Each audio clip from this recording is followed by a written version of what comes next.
एकीकडं सरपंचाने आता सांगितले की गावातून वळून टाकले, हित माणसं जी जमली ती तालुक्यातून वळवून टाकले. तालुक्याने सगळ्या सत्ता यांच्या काढून घेतल्यात का नाही? नगरपालिका नाही, आमदारकी नाही, पंचायत समिती नाही, ही काय यांच्या चांगल्या गुणांना काढून घेतली का? लय चांगले वागले म्हणून काढून घेतली का? अपघातानं झालंय. म्हणजे तालुक्यातल्या लोकांनी यांना ओळखलं आणि सगळे सत्ता काढू. आता ह्यांना कुठं विडणीत येऊन भाषण करण्याशिवाय पर्याय नाही, अशी परिस्थिती यांची झालेली आहे.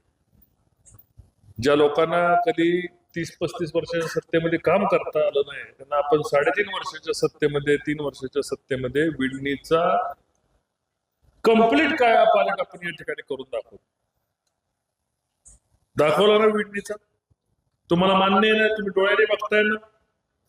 आणि विडणी करायला मला हे सांगायचंय की 40-45 वर्षामध्ये नाही जमलं, 3.5 वर्षाच्या ग्रामपंचायतीच्या सरपंचाच्या काळामध्ये आज विडणीचा कायापालट झालेला आहे. कोण म्हणतं की पाण्याची स्कीम आम्ही आणली, पण मी खासदार होतो, मी त्या केंद्रीय बॉडी होतो आणि म्हणून विडणीची स्कीम आम्ही मंजूर करून घेतली. त्याचं पत्रही माझ्याकडे, शासनाचं पत्र मला उद्याच देतो तुम्हाला की विडणीच्या माझ्या विनंतीनुसार विडणीची पाण्याची स्कीम मंजूर झाली. यांच्याकडे आहे का काय? हे समोरून जाणारा पालखी महामार्ग असो किंवा इकडून जाणारा असला रोड कुणी केले रस्ते? तुम्हाला माहिती ना कुणी केले? काहींनी केले. कॅनलवरचा पूल कुणी केला?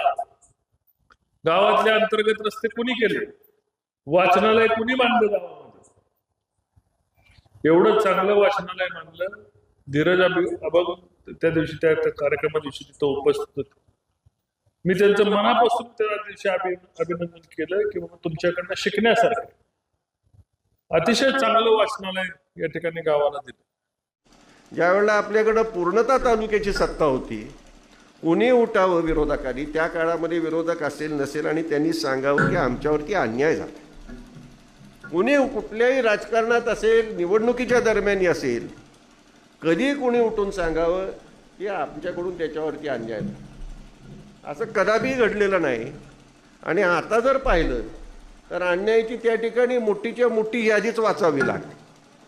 एखादी निवडणूक झाली, तुमच्याच निवडणुकीमध्ये कुणी कुठं कुणाला मदत केली, जरा कुठं काही बाचाबाची झाली की त्या ठिकाणी लगेच केस टाकली.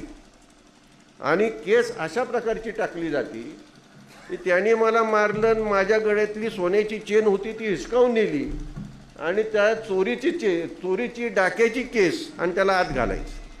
ही सुरुवात लोकसभेपासून आमचे उपसभापती होते कोरेगावचे संजय नाना साळुंके, दुसरे माजी जिल्हा परिषद सदस्य विकास साळुंके, ह्यांच्यापासून जी मला चालू झाली ती तुमच्या धुळदेवला सुद्धा परवाच्या निवडणुकीमध्ये झाली. म्हणजे हे सगळं थांबवायचं का थांबवायचं रे, हा खरा प्रश्न आहे. म्हणजे जे काही एकंदर चित्र दाखवलं जात होतं तालुक्यामध्ये, विडणीमध्ये, की आता काय सगळं विरोधकांचं संपलं, राजे गटाचं काय आता सगळा विषय संपला.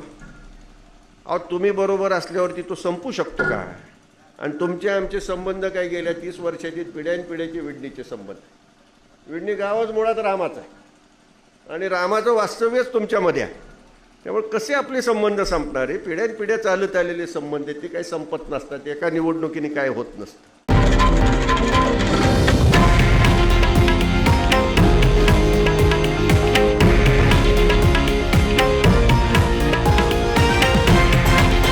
हे आहे देशातील नंबर 1 न्यूज नेटवर्क आणि आपण पाहत आहात TV9 मराठी, एकमेव.